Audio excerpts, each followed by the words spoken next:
What's up, Chargers Nation? Victor here. Let me say this right now. The Chargers cannot afford to play it safe this offseason. Justin Herbert is in his prime. The window's open, and if this front office is serious about winning, they're going to have to take a big swing. And according to ESPN, the Chargers might be ready to do something bold, something that could blow their entire free agency budget on one player.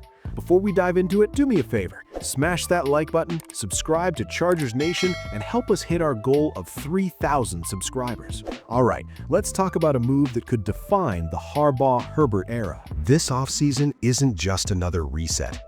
It starts with finding Justin Herbert's new offensive coordinator, fixing what has held this team back for years. And let's be honest, the offensive line has been a problem far too often. Last year, the Chargers took a big gamble on Mekhi Becton, and it failed completely, to the point where Becton now looks like an obvious cut candidate. That can't happen again. ESPN's Aaron Schatz dropped a bombshell prediction. The Chargers will blow their free agency budget on Steelers guard Isaac Seumalo. That's not a role player, that's not depth, that's a full commitment. And honestly, it might be exactly what this team needs. Let's talk numbers, because they matter. Yes, Seumalo will be 33 next season, but he is still playing at a very high level. In 2024, 96.9% pass block win rate, ranked second among all NFL guards, 12th overall guard out of 81 graded by Pro Football Focus. That's not good for his age, that's elite, period. And protecting Justin Herbert's interior pocket is just as important as protecting the edges. This matters. Mekhi Becton was always a risk. Major injury history, only one strong season at guard. The Chargers even built an easy out into his contract. That told you everything. Seumalo is different. He's been steady in Philadelphia, reliable in Pittsburgh, proven across multiple systems. Not perfect attendance, but consistent, which is what Herbert needs. Here's where this gets really interesting. Imagine this. LT, Rashawn Slater. RT, Joe Alt. Interior, Isaac Seumalo, big free agent signing, a high-value draft pick, Zion Johnson returning on a new deal. That suddenly becomes balanced, physical, respectable, if not downright strong. And when Herbert has a clean pocket, we all know what happens. The Chargers are sitting on over $100 million in cap space.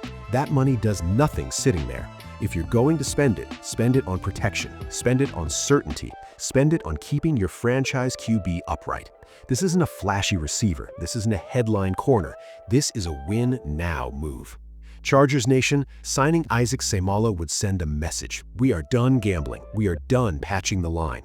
We are building this team around Justin Herbert the right way. It's bold, it's expensive, and it might be exactly what this team needs to take the next step.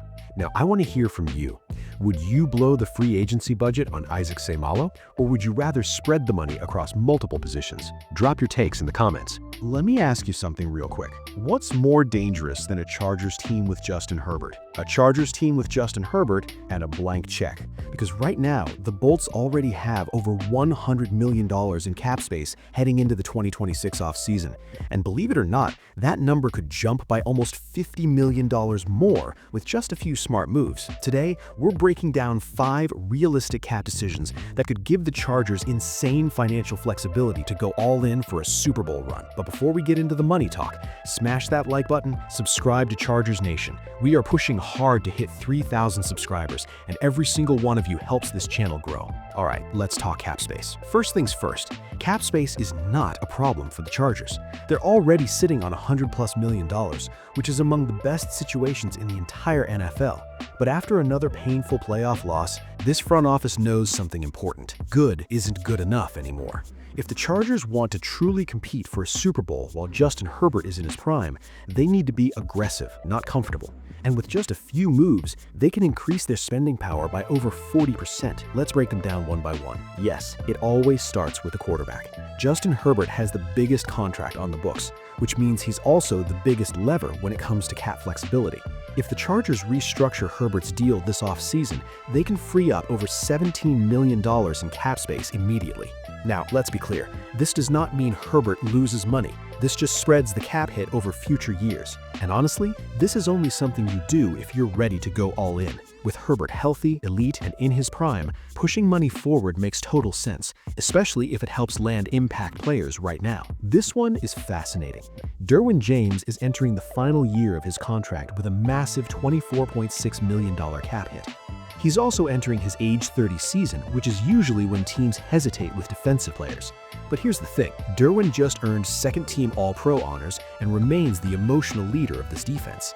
If the Chargers extend him by 2 or 3 more years, they can push over half of his 2026 cap hit into the future, saving up to $12.96 million. Will he get another massive market-setting deal? No. But locking up Derwin while creating cap space and maintaining defensive leadership, that's smart football. All right, this one hurts, but it's real. 8 months ago, the idea of cutting Mekhi Becton would have sounded insane. Now, it's very much on the table. Mekhi Becton had a rough first season in LA.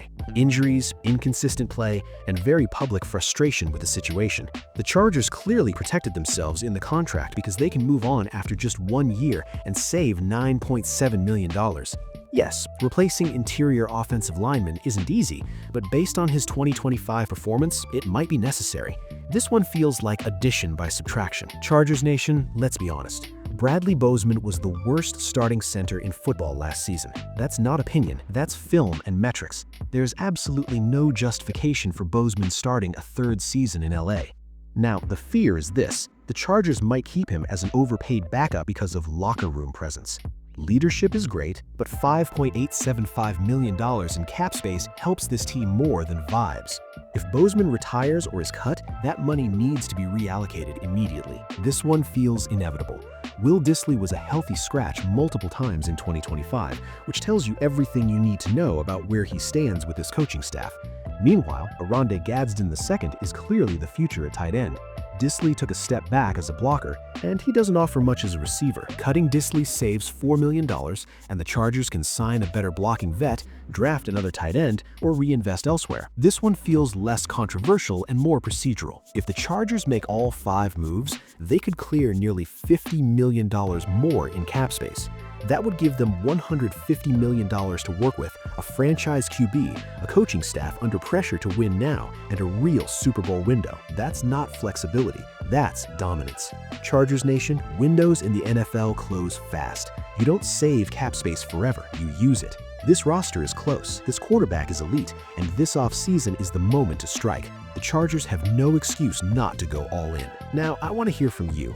Which move would you make first? Would you restructure Herbert to go all in? Who should the Chargers spend this money on? Drop your thoughts in the comments. I read every single one. And if you're a real Chargers fan, like, subscribe. Help us reach 3,000 subscribers. This offseason is going to be wild, and Chargers Nation will cover every move. Bolt up. I'm Victor. See you in the next one.